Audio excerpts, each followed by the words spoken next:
isagoon qofna dulminin ayay u gafaan kuwo badan oo inaga naga mid ah. Isagoo qiimo xambaarsan ayay ku xadgudbaan kuwaan garanin qiimihiisa wanaagga.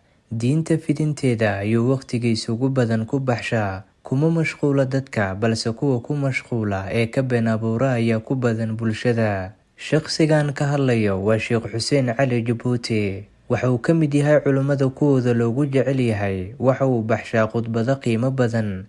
Waxa uu toos u abaaraa wanaagga halkuu inaga jiro. Waxa uu fidinta diinta Islaamka uu u tagaa dalal kala duwan.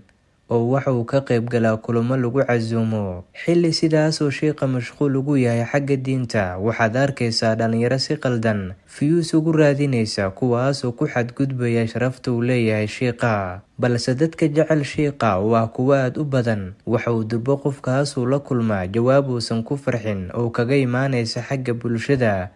Maadaama bulsho jecel sheekha ay jiraan isla markaana waqti xaadirkaas ka hortagaya gefka lagula kacayo sheekha. Inkastoo sheekha uusan waqtigiisa ugu badan ku lumin isticmaalka baraha bulshada, balse waxaad arkaysaa isagoo nool oo caafimaad qaba welina waqti ku qaadanaya dunidan in dhalinyaro intay soo qaataan sawirkiisa ay ku qorayaan waa uu dhintay sheekha. Waxay soo qaadanayaan codad dad kala duwan iyagoo u ekaysiinaya dad bixinaya hadal tacsi ku salaysan. Balse dadkan ka warqabin xaaladda dhabta durbo waxay ku jahwareerayaan dhacdadan lagaga been abuuranaya sheekha. Waxaanay bixinayaan falcelino kala duwan. Balse kuwa been abuurka ka warhaya waxay durbo yiraahdaan Ilaah ka cabso walaal, sheekha ka been abuuran waa uu nool yahay. Taasoo durbo qofkii beenta sheegayay wadnaha xanuujinaysa. Kaliya Sheekh Xuseen Cali Jabuuti maahan culimada ay u gafaan dadka kuwooda aan dhaqanka wanaagsan ku barbaarin ee culimada iyo sidoo kale shakhsiyaadka magaca leh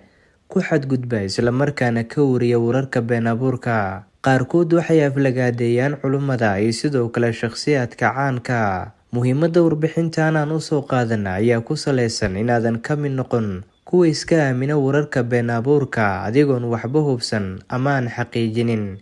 Way wanaagsan tahay inaad noqon karto qof durba ka falcelin kara ficiladaasi been abuurka. Maalmahan baraha bulshada waxaa ku badnaa baahinta muuqaal lagaga been abuuranayo culimada Soomaaliyeed, khaasatan Sheekh Xuseen Cali Jabuuti, isla markaana lagu leeyahay sheekha waa uu geeriyooday.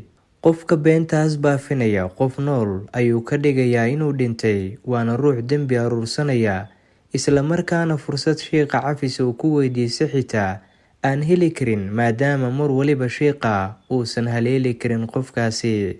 Waxaa laga yaabaa in qofka sidaa sheekha ama culimada ugu gafaya inay ka tahay waxaad ku heli kartaa sheekhan. Haddaba been haddii aad ka sheegto fiyuus badan oo dad badan ayaa kuu daawan karaa. Sideed adiga ugu falcelisaa dhacdooyinka been abuurka ee noocaas oo kale markaad ku aragta baraha bulshada? Ku xirnow mar waliba Sharmarka Media.